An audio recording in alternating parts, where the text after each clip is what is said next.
All India Radio presents Morning News.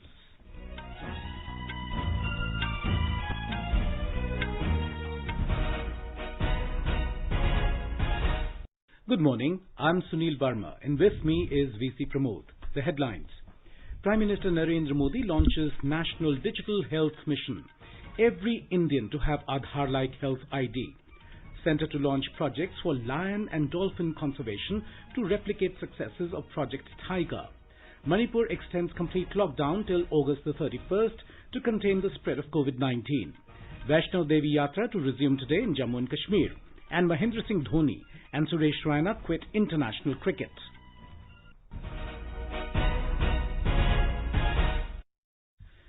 Prime Minister Narendra Modi has launched the National Digital Health Mission NDHM.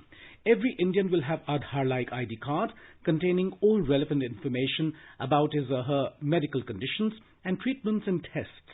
Addressing the nation from the ramparts of the Red Fort on Independence Day, Mr. Modi said that the initiative, which is completely technology-based, will revolutionize the health sector in India.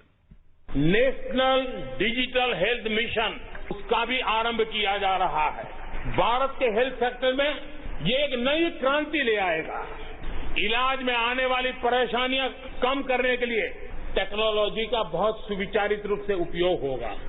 प्रत्येक भारतीय को health ID दी जाएगी। ये health ID प्रत्येक भारतीय के स्वास्थ्य खाते की तरह काम करेगी। आपके हर टेस्ट, हर बीमारी, आपको किस डॉक्टर के पास कौन सी दवा ली थी, उनका क्या डायग्नोसिस था, कब दी थी, आपकी रिपोर्ट क्या थी, ये सारी जानकारी इस एक हेल्थ आईडी में आपको समाहित की जाएगी। The vision of National Digital Health Mission is to create a national digital health ecosystem which provides timely and efficient access to inclusive, affordable and safe healthcare to all citizens. The Prime Minister announced that the centre will soon launch Project Lion and Project Dolphin for the biodiversity conservation of these species to replicate the successes of Project Tiger. In his speech, Mr. Modi said, "We have successfully carried forward Project Tiger and Project Elephant. The tiger population has increased in India. In the coming days, we are starting Project Lion for the Asiatic lions." Mr. Modi said, Project Dolphin will focus on both river and sea dolphins. He said, this will also give a boost to biodiversity and also create employment opportunities. चुने हुए 100 शहरों में प्रदूषण कम करने के लिए एक जन भागीदारी के साथ आधुनिक टेक्नोलॉजी का उपयोग करते हुए हम उसे प्रदूषण कम करने की दिशा में एक मिशन मोड में काम करने वाले हैं। भारत इस बात को गर्व से कह सकता है, भारत उन बहुत कम देशों में से एक है जहां जंगलों का विस्तार हो रहा है। अपनी बायोडायवर्सिटी के संरक्षण और संवर्धन के लिए भारत पूरी तरह संवेदनशील है। हम लोगों ने सफलतापूर्वक प्रोजेक्ट टाइगर, प्रोजेक्ट एलिफेंट हमने सफलतापूर्वक आगे बढ़ाया है। The Prime Minister also announced that India will soon have a new cybersecurity policy. He said his government is aware of the threats arising from cyberspace and their potential impact on India's society, economy and development. Mr. Modi said the changing nature of cyber threats and warfare has prompted India to build a roadmap to overhaul its existing cybersecurity policy with an eye on challenges like social media, securing critical data and the need for new laws.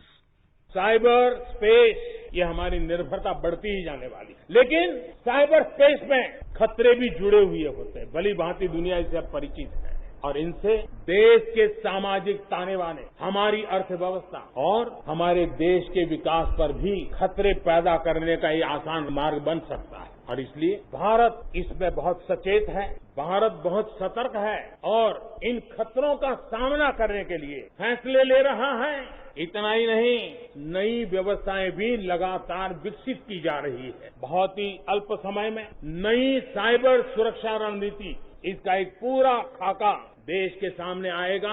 आने वाले समय में सब इकाइयों को जोड़ करके हम इस साइबर सिक्योरिटी के अंदर सबको एक साथ चलना पड़ेगा। उसके लिए आगे बढ़ने की रणनीति बनाएंगे। The Prime Minister said India must become self-reliant and use its vast natural resources to produce for the domestic as well as global market.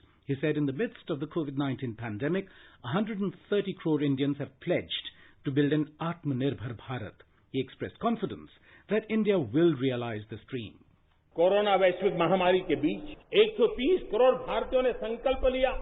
संकल्प आत्मनिर्भर बनने का, और आत्मनिर्भर भारत आज हर हिंदुस्तान के मन मस्तिष्क को में छाया हुआ है। आत्मनिर्भर भारत ये सपना संकल्प में परिवर्तित देख रहे हैं। आत्मनिर्भर भारत ये एक प्रकार से शब्द नहीं, ये आज 130 करोड़ देशवासियों के लिए मंत्र बन गया है। The Prime Minister said the country received record foreign direct investments during the last fiscal and the FDI growth was recorded at 18%. He said even during the coronavirus pandemic, big global companies are looking towards India. The Prime Minister said India is dealing effectively with both terrorism and expansionism. He said those who challenged India's sovereignty, be it at LOC or the LAC, have been given a befitting reply in their own language. He asserted that India became a challenge to forces of expansionism with its freedom struggle. आतंकवाद हो या विस्तारवाद, भारत आज डटकर मुकाबला कर रहा है। आज दुनिया का भारत पर विश्वास और मजबूत हुआ है। पिछले दिनों संयुक्त राष्ट्र सुरक्षा परिषद के अस्थायी सदस्य के रूप में 192 में से 184 देशों से कहा भारत को समर्थन मिलना, ये हमारे हर हिंदुस्तानी के लिए गर्व दिलाता है। विश्व में हमने कैसी अपनी पहुंच बनाई है, उसका ये उदाहरण है।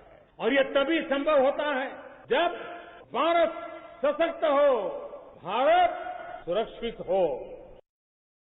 Mr. Modi reiterated his vocal for local call and said India should strive to meet the needs of the world as well. He said the nation has to move forward with the mantra of Make for the World along with Make in India. He further said Atmanirbhar Bharat does not only mean reducing dependence on imports but also strengthening India's capacity, creativity and skills. In Jammu and Kashmir, the Union Territory Administration has installed LED screens for the first time in the last 74 years at vital locations in Srinagar, displaying Prime Minister Narendra Modi's Independence Day speech live. The projectors were installed at Tourist Reception Centre, TRC Crossing, Jahangir Chowk and other parts of Srinagar. Ladakh Lieutenant Governor has said the UT administration has started to take several measures to turn into reality Prime Minister Narendra Modi's vision of Ladakh a carbon-neutral region. In his address on the occasion of Independence Day in Leh, Lieutenant Governor said the roadmap for carbon-neutral Ladakh is being prepared with the J.B. Pant National Institute of Himalayan Environment. A report from our correspondent. Ladakh Lieutenant Governor R.K. Mathur has said a major project was 7,500 mega solar power project will be executed by the Solar Energy Corporation of India. He said Ladakh can become capital of renewable energy as the region has the highest potential of clean energy sources. He said Union government has a vision to develop Ladakh as a model state in terms of development and sustainability. To make Ladakh into a organic region by 2025, Mission Organic Development Initiative under Special Development Package of Union Government has started to implement since this farming season. With Ramesh Chandra, this is Yang Chandolma for Air News from Leh, Ladakh. President Ram Nath Kovind hosted at-home reception at Rashtrapati Bhavan yesterday evening on the occasion of the Independence Day. This time, frontline corona warriors were invited as special guests. They include doctors, nurses, health workers, police personnel and sanitation workers. The President saluted the corona warriors for their exceptional service being rendered during COVID-19 period. We spoke to one of the corona warriors, Manish Kumar of Delhi Police, who attended the at-home reception.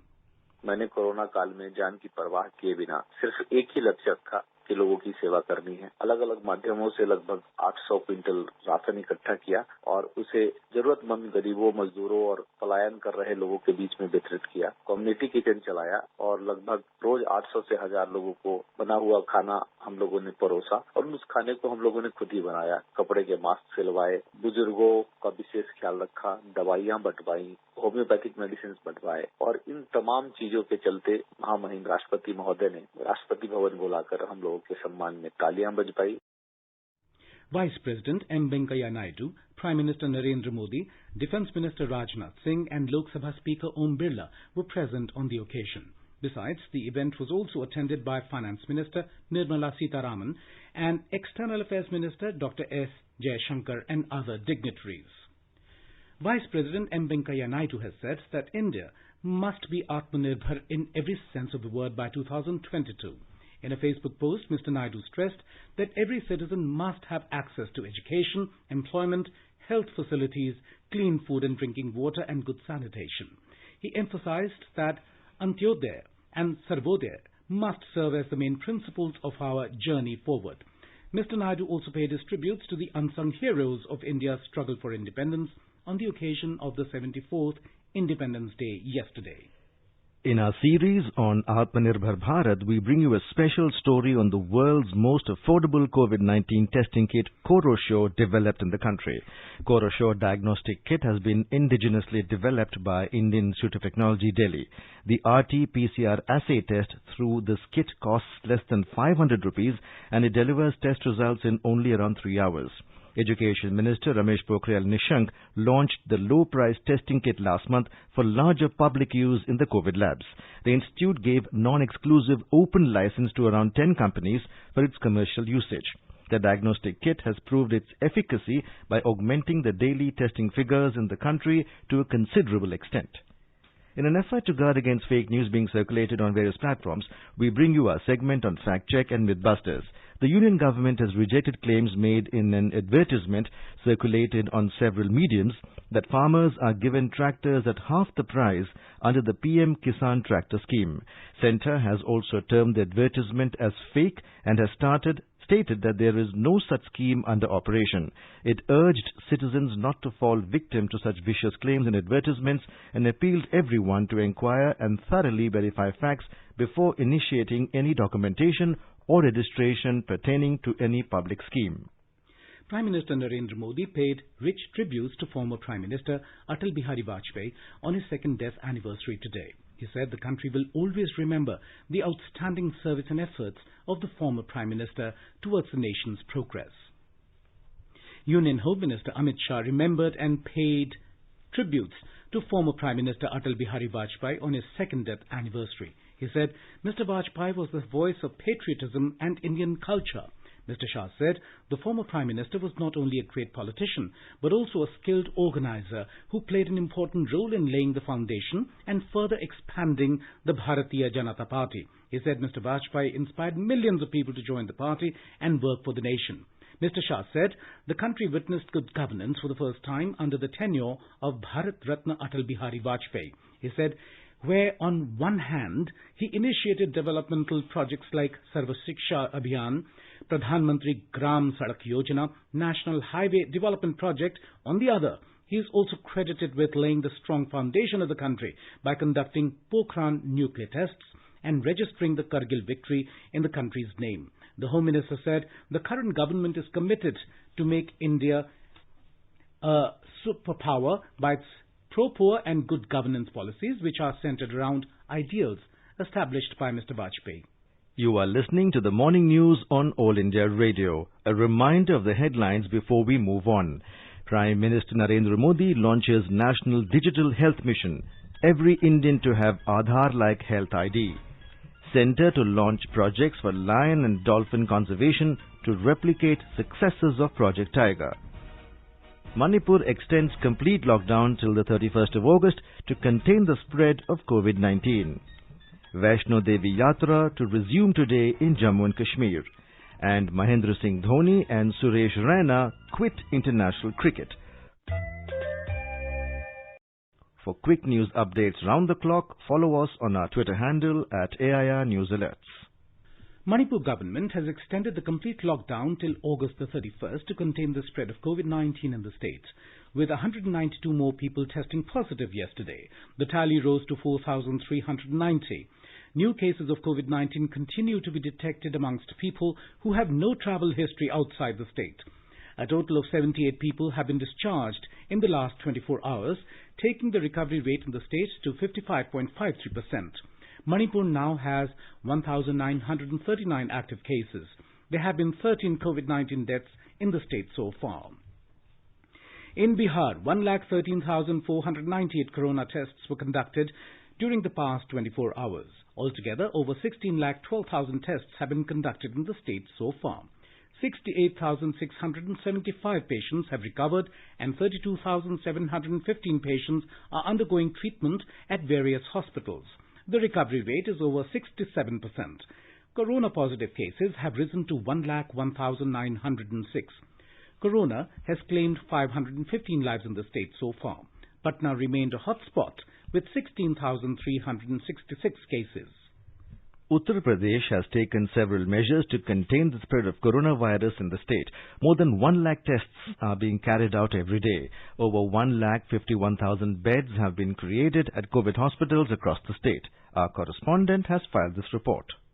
After getting 4,814 people tested positive for COVID-19 during last 24 hours, taking these cases tally 1.5 lakh mark. Health Department sources said that the total active cases stood at 51,437, while 96,231 people have recovered. Lucknow still continued as the prime hotspot. There are a total of 7,462 active cases in the state capital. After Lucknow, Kanpur too witnessed 250 fresh cases. The other cities where there were a spike in corona cases are Gorakhpur, Prayagraj, Bareilly and Varanasi. MS Yadav, AIR News, Lucknow.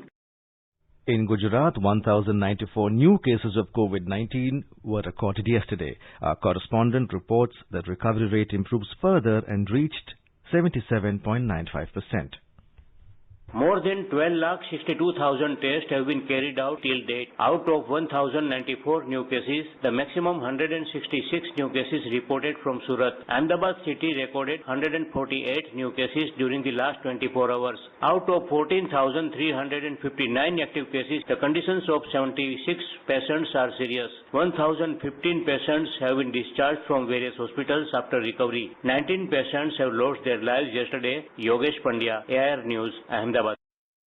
In Tamil Nadu, the total COVID-19 count has crossed the 3,32,000 with 5,860 people confirming positive yesterday. It includes 1,179 in Chennai. The number of those who have recovered has surpassed 2,72,000. 5,236 people were discharged after treatment yesterday, while 127 others succumbed to the disease. A report. The everyday case count in Chennai came down to a 3-digit figure on the 7th of this month, while it has gone up to more than 1,000 since last Friday. The city's civic body has introduced community intervention program to create more awareness about the pandemic. Meanwhile, a COVID care center has been established in the Chennai Central Prison. The COVID-19 infected inmates of the prison were taken to the Stanley Medical College Hospital for security reasons. The new facility has been established within the prison itself with separate wards for men and women. The government has said doctors and paramedical staff will be deployed for duty there 24/7. Jai Singh, AIR News, Chennai. Karnataka reported the highest single-day spike of 8,818 new COVID-19 cases during the last 24 hours, taking the total number of cases to 2,19,926. 6,629 people recovered and were discharged from various hospitals in the state. More from our correspondent. According to the State Health Bulletin, 81,276 infected active patients are taking treatment in various hospitals. Among them, 716 are in ICU. 54,806 swab samples were tested up. The state recovery rate increased to 60.53% and the mortality rate gone down to 1.74%. Bengaluru city added 34 new containment zones, taking the active zones tally to 13,482. Meanwhile, the Brihat Bengaluru Mahanagara Palike, along with several NGOs, launched a portal to invite volunteers for the booth-level management committees. R. Murthy, AIR News, Bengaluru. The country registered the highest number of recoveries from COVID-19 in a single day. Over 57,000 people in the country got cured and returned to their homes in the last 24 hours.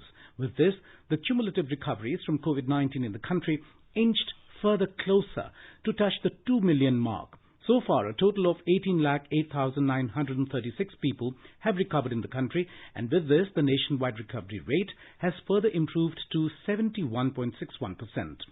32 states and union territories have exceeded the 50% recovery mark, whereas 12 states and union territories have recorded a recovery rate higher than the national average of 71.61%. The case fatality rate continues to show steady decline and now stands at 1.94%.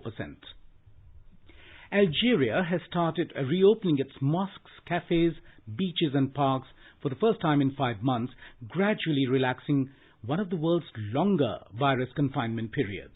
Curfew remains in place in more than half the country. Masks are required outdoors as the country tries to keep virus infections down. Algeria has reported more than 37,000 virus infections and 1,350 deaths. South Africa President Cyril Ramaphosa has announced that the national state of disaster, which was declared in the wake of the COVID-19 pandemic, has been extended till September the 15th in the country. The government, however, has lowered the nationwide lockdown to level 2 of its 5-level strategic approach to deal with the pandemic, which has claimed over 11,000 lives in the country. In our series Experts Speak on All India Radio, we bring you the views of the leading medical experts on COVID-19. Talking to AIR News, Director AIMS, Delhi, Dr. Randeep Guleria advised the people to aggressively follow social distancing and hand hygiene norms to check the spread of COVID-19 infection. Regular hand washing should be done. So those who in an area where there is coronavirus infection should wash their hands regularly. You should avoid going to crowded places because if someone in the crowd is coughing and has the infection, he can spread to others in the crowded places. And if any member in your family has fever, cough, cold, he should stay at home and avoid going out so that he doesn't spread the infection to other people in the community. Dr. Anant Mohan, Head of Pulmonary Medicine AIMS, advised people not to take medicines like hydroxychloroquine or anti-malarial without a prescription by the doctor. Please do not take medicines such as azithromycin, other antibiotics, antivirals or hydroxychloroquine or other anti-malarials without a proper prescription by a doctor. Do not self-medicate. The pilgrimage to Vaishno Devi shrine in Jammu and Kashmir will resume today. The yatra was under suspension for nearly 5 months in view of the coronavirus pandemic since March 18th. Chief Executive Officer of Sri Mata Vaishno Devi Shrine Board Ramesh Kumar said that people will be allowed to undertake the pilgrimage after registration only through online in order to avoid any assembly at the Yatra registration counter.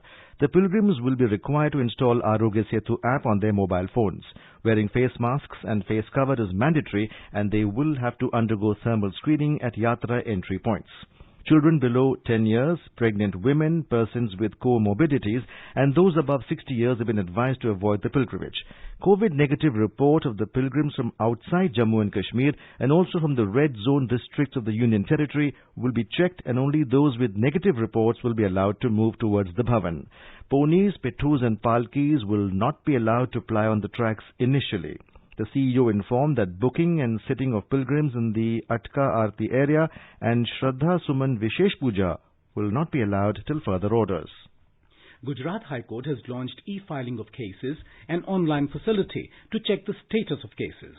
Chief Justice of Gujarat High Court, Justice Vikram Nath, launched these 2 new services on the occasion of the 74th Independence Day yesterday.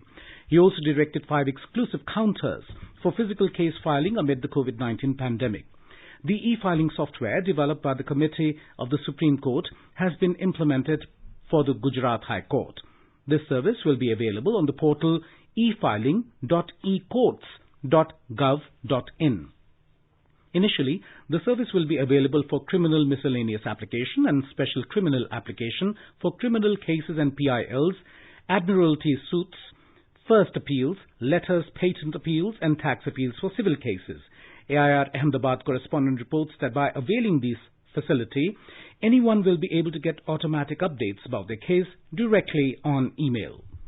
In Chhattisgarh, 5 Maoists surrendered in Sukma district of Bastar division yesterday.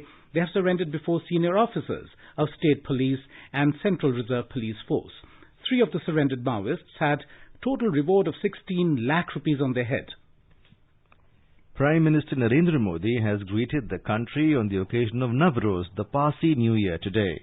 He said the country cherishes the outstanding contribution of the Parsi community, which has made a mark in a wide range of fields. Mr. Modi wished peace and prosperity in everyone's life on the commencement of the new year. The tricolour was hoisted for the first time at the iconic Times Square in New York yesterday to celebrate India's 74th Independence Day. India's Consul General in New York, Randhir Jaiswal, hoisted the Indian flag during the special commemoration of the Independence Day at Times Square.